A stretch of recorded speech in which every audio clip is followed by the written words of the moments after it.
Hey guys, it's coming to my review for a production that I think no one was really all that aware of, but as you guys know, usually once a year there is one really big sort of production that goes on, and whether it's on NBC or Fox, in terms of a live musical production, and there hasn't really been one this year, and now finally we are getting one before the year ends, and that is none other than A Christmas Story Live.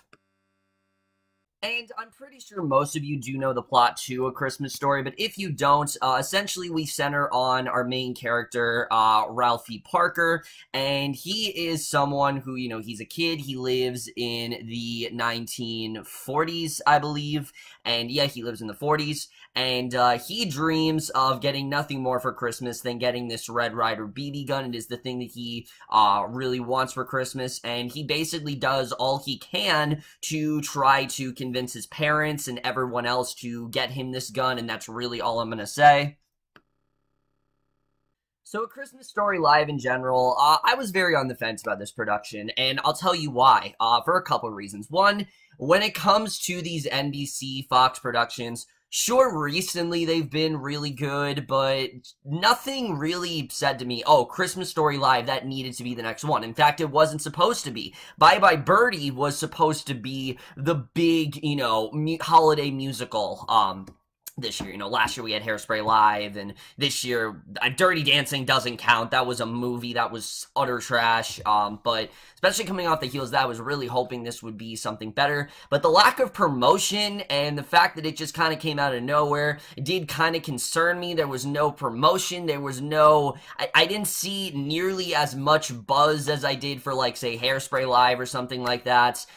So I really didn't know how this was going to be, and I have to say, was this a perfect production? No, but overall, I honestly really did enjoy this production. I think this was a very well done production. I think it very well captured the spirit of the movie, while also, bringing this musical element to it, which I was aware of the musical, but I have not seen it before, and, I did like what they did with this overall. Like I said, it's not perfect, it does definitely have some significant problems, but we're just getting into it right now, starting off with the cast. And I'm just going to say right now, easily one of the best things about the show was the cast. I think for the most part, everyone did do a really good job.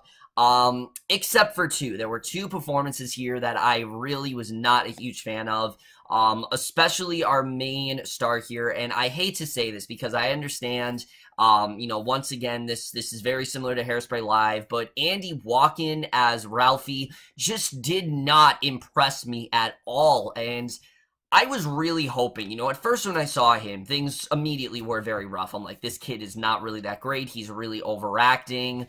He can't really sing that great. And I was hoping that as the show would go on, he would get a little bit more comfortable, because that did happen with Maddie Ballio. She started off and she was very rough around the edges, and as the show progressed, she got more and more confident in the role, and I was hoping that would happen with Andy Walken. Unfortunately, it never did. Andy Walken stuck out like a sore thumb from the entire cast, in my opinion. And I'm not saying that he is necessarily a bad actor, but let's put it this way. Andy Walken, he very much felt like he was in a middle school production of A Christmas Story Live, while everyone else was, so above him in terms of quality, and that's really my biggest problem with Walken. He was just pretty much overacting everything. Everything he said, he was like screaming. When he was singing, it didn't sound good. It really didn't. I don't know if they were having audio problems or whatever, but his singing just didn't really come together in general. I was not a huge fan of his performance here. Luckily, he doesn't have like a ton to, even though he's the main character, he doesn't have like a ton to do in this, and that's definitely for his benefit. But like I said, I really was not a fan of him here.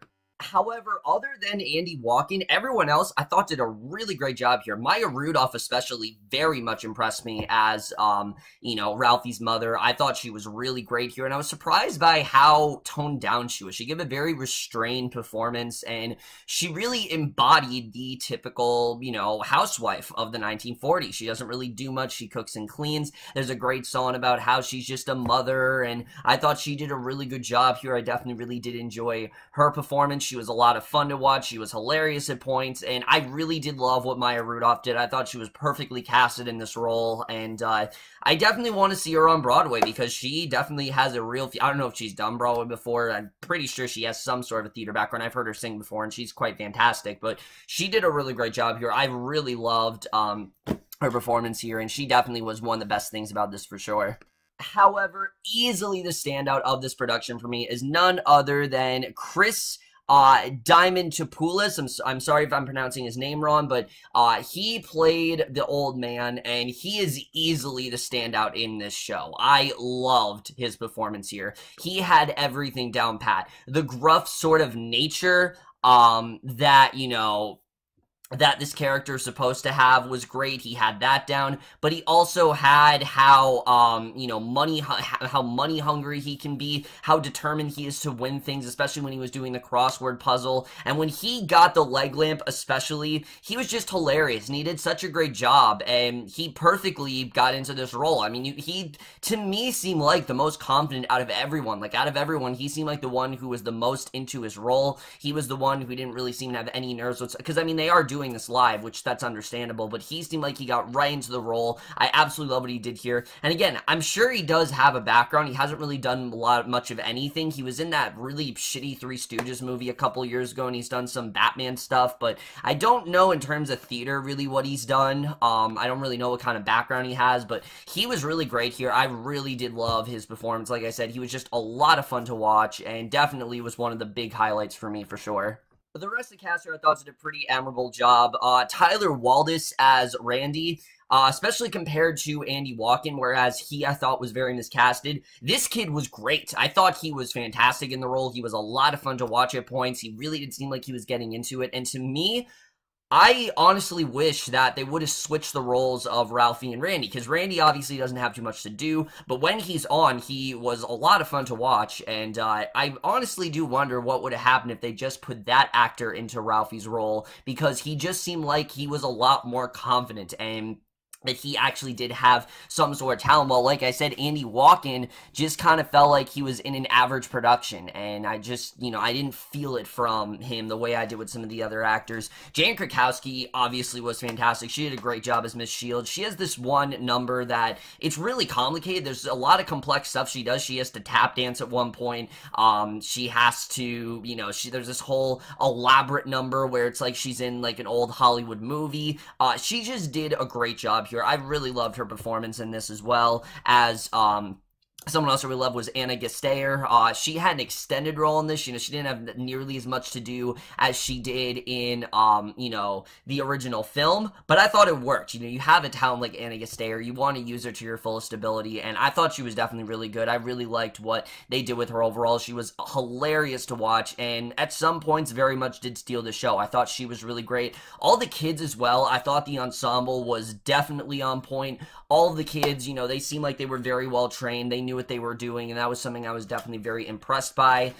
Matthew Broderick, on the other hand, let's talk about him, because it's a bit of an odd choice to just put this adult, you know, obviously we're used to the narration from the movie and from the, you know, the musical as well. I'm pretty sure they did something similar, but this, they were trying to do something with him, and it just didn't really work. What I got is that they were trying to kind of have it be, you know, because in this, you know, it's not just him off stage, he is with them the entire time. Like, he'll walk into a scene, and he'll reminisce about something, or, you know, he'll be in the classroom. I mean, he is everywhere. He's even a game show host at one point, and he just did not work in this role for me. And again, Matthew Broderick, I don't think he's a bad actor. I do think the guy is definitely talented, but he did not work in this role. Just everything about he was not into it. There were so many times where he was missing his lines. I mean, he, like I said, really was not too good here. I really was not a huge fan of Matthew Broderick in this role.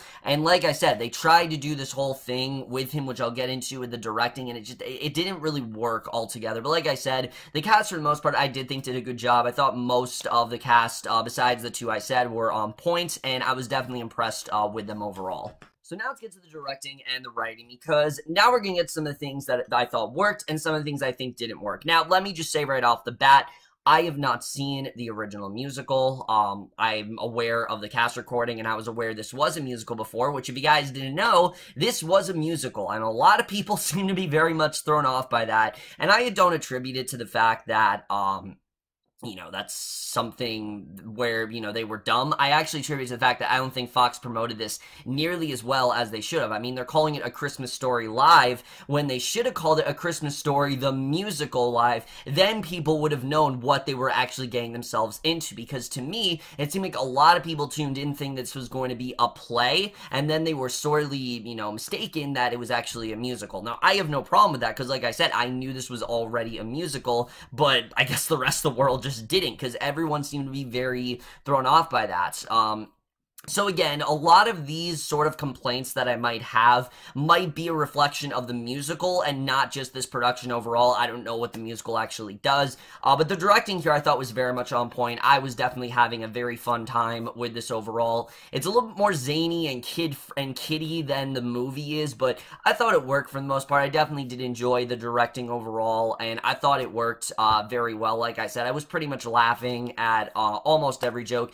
But anything that Adolph Ralphie said just didn't work for me. He seems so wooden and lost in this role. Like, nothing really worked. The line delivery was really flat, honestly, and like I said, Matthew Broderick, it just didn't really come together at all, unfortunately, and like I said, I wanted to really enjoy him in this role, but he just didn't really work, and for me, now let's get to the writing, because the problem with adult Ralphie in this is, what they really did with him. To me, it seemed like they were trying to do this thing where adult Ralphie was kind of reminiscing on the past, and certain things that he didn't know, he kind of found out, and it was cool to see, but it just didn't really work. I thought they went a little too far with it. Like, there's a whole thing towards the end of this where he discovers a revelation about his mother, and it just didn't really do much of anything. I didn't understand what the whole point of that was, and I think they just could have done it like they did it in the musical. They didn't need to have him, walking in on them. It just looks weird. He sticks out like a sore thumb. And I guess it makes sense because the, kid playing Ralphie wasn't that great, so the adult Ralphie isn't that great either. So that really didn't work for me. But like I said, the writing I thought was good for the most part. I was overall into the general narrative. I thought that was definitely well done. Something I noticed about this, that they seem to focus more on the adults than they do on the kids. Like the movie, it's a lot more Ralphie-centric. This is very much an ensemble story. We focus a lot on the mother. We focus a lot more on the father. And they're not like the most, interesting characters, but they're fun to watch. And I thought they did a good job with that overall. And I thought it worked because of the talent. The cast here is so great. So I thought they did a really good job with giving them a little bit more to do, and I thought the story in general, it's a simple story, but it does give you that Christmas feeling, and I definitely did enjoy the writing for the most part. And the dramatic moments, I mean, there aren't many of them, but when they're there, they do work pretty well, and I was definitely happy with some of the choices they did in the writing. Something I wasn't a huge fan of, and again, I don't know if this is a thing with the musical, but because of the fact that they focus so much on the adults, the kids don't have nearly as much to do as they do in the movie. And there were times where, the child ensemble was so strong in this production that I was hoping that we would see more of them and that maybe they would give them just a little bit more to do. But honestly, what we were given, I can't really complain about. I thought it was definitely a lot of fun to watch, and that's something I definitely did enjoy. I did enjoy the story overall. I thought that was definitely well done. The sets here are phenomenal, I have to say. I mean, the sets here I thought were everything was so well lit. It definitely looked like the 40s. I thought the costume design was just so on point, and it makes sense because of the fact that, one, this is the same director of Grease Live. Two, I'm pretty sure it's on the same lot as Grease Live was in, and we know how well that production was pulled off. And I think this one, I don't think it was nearly as well pulled off, but I think from a technical standpoint, absolutely. I think they had everything down pretty well in terms of sets and costume designs and whatnot. I thought all that stuff was definitely very well handled. Two other quick things about the cinematography here. While I will say that this was an oddity to do for a, huge production like this on, say, NBC or Fox or something like that, I do actually think it benefited for them because the transitions were so smooth here. I love the way it was done, especially when they would, we would pause on a painting and then would actually go into the actual scene. It was just really cool. It added to the whole 40s feeling. It gave you that, sort of timely feel that they wanted to, and I thought they did that very well here. I absolutely loved everything about those transitions, and also the way they would stage the dream sequences with the different filters and whatnot. I just thought that was a really cool touch. I definitely really did love the way that was done as well, and those were two other things that I definitely really did enjoy here. That was definitely probably some of the coolest transitions I've seen in any of these live productions thus far. The score here, a lot of people complain about the score, and I will admit there are some songs here that are a bit unneeded for sure. Like maybe Ralphie's Mother has one or two, maybe has too many songs, just a few in there that I think they maybe could have cut out. But for the most part, I think this is a very fun soundtrack. I enjoyed the songs that were, scattered throughout this production, and the new song they gave to Mrs. Schwartz, I thought it worked. Anna Gasteyer is incredibly talented, and I thought it actually worked that they did give her a nice little song in there that I definitely did enjoy overall. The only thing with the score is the opening number that they did here. They tried to do something similar to Grease Live, where they had a modern song in the beginning, and then they went to the production, and it was not nearly as well put together as it was in Grease Live. The reason it worked in Grease Live is because of the fact that that production, was very much an audience production, and the audience was with them the entire time, and we got to see them like behind the scenes and things like that. It was a really good way of getting us into the overall environment. This just kind of felt like they were, they were trying to replicate that, but it was pre-recorded. It wasn't live like it was done with Grease, and I was under the impression that it was gonna be live, but this segment was pre-recorded, and it just didn't really work. I don't know why it was really here. It felt so out of place, and it didn't tie into anything, and they tried to play it again at the end, and it didn't work at all. I don't know what they were really trying to do there, and like I said, the whole thing really did fall flat when it comes to that particular song. The editing's fine here. The only thing I would say is they really, really got to cut back on these commercials. I understand they wanted to stretch this out to 3 hours, but honestly, it felt like there were only like an hour of show. It did not really feel like this was it did not really feel like they needed to make this 3 hours. Like I said, a lot of this felt very much stretched out. There were way too many commercials, and I don't know if that's something they can ever fix or turn around, but I really was not a fan of the excessive amount of commercials here. Again, that's not a problem with the production. It's a problem with how Fox does these things. I think they need to cut back on it a little bit. The Wiz Live, for example, the Wiz Live, I remember, they didn't go till 10 o'clock. They went till they went till 10 o'clock, but that's because they started at 8. They went till, I believe, 10:30, and I was hoping that they would do that here. This could have easily just been 2.5 hours. It did not need to be 3 hours, and that last hour especially, it was really starting to drag for me, and it, like I said, did not really work there. Also, there is one change that they made towards the end of this production. It's involving a certain place that they go to at the end of the movie, and these certain people that they run into, if you know what I'm talking about. It's like the very last scene, and I get what they were trying to do, but it just came across as they were just trying to be very PC, and they were trying to cater to a more modern demographic, and it just didn't really work. There are certain changes you can make, and I'm completely fine with that, but when you make a major change like that, and you deviate from what's probably one of the best scenes in the entire film, and probably one of the funniest scenes in the entire film, the whole thing just feels really in your face, and it just didn't really work, you know, for me in that way. But overall, guys, I really did enjoy this production. I thought this was definitely a lot of fun to watch. I can understand if you guys, you know, were thrown off by it because it was a musical, but I thought it was very well casted. I thought it was definitely very well done. Besides the kid playing Ralphie, who, like I said, I did not think was really too good here at all. I thought he honestly did very much fall flat. And I honestly wish that they did get the kid from, you know, the original musical. I don't know if it was possible because it was several years ago that the musical came out, but if he's still old and, you know, young enough to play this part, I wish they would have just done that, because this kid, like I said, really did not work out for me. But overall, guys, I definitely did have a good time with the Christmas Story Live. It's a fun way, I'd say, to spend, I don't know, an hour and however long it is without commercials, because it can't be longer than like an hour and 20 minutes. I mean, it was not at all 3-hour length. Most of it, like I said, was comprised of commercials, but I definitely did enjoy this production overall, and I am going to give a Christmas Story Live overall a B. So over, guys, we're going to do the Christmas Story Live. Let me know what you guys thought of this production overall, left your thoughts. And I know a lot of you probably didn't even know that this was coming out. Some of you might not have even heard of it, but honestly, I would recommend it. I thought it was definitely a lot of fun to watch. But again, that's coming from someone who knew that this was a musical. If you didn't go into this knowing it's a musical, you might be a little bit disappointed. That's all I'm really going to say. But that's it for my review. Hope you guys enjoy. I'll see you guys in my next video, and we'll see you guys for that. Okay, bye. Bloomington or somewhere hovering over Indiana.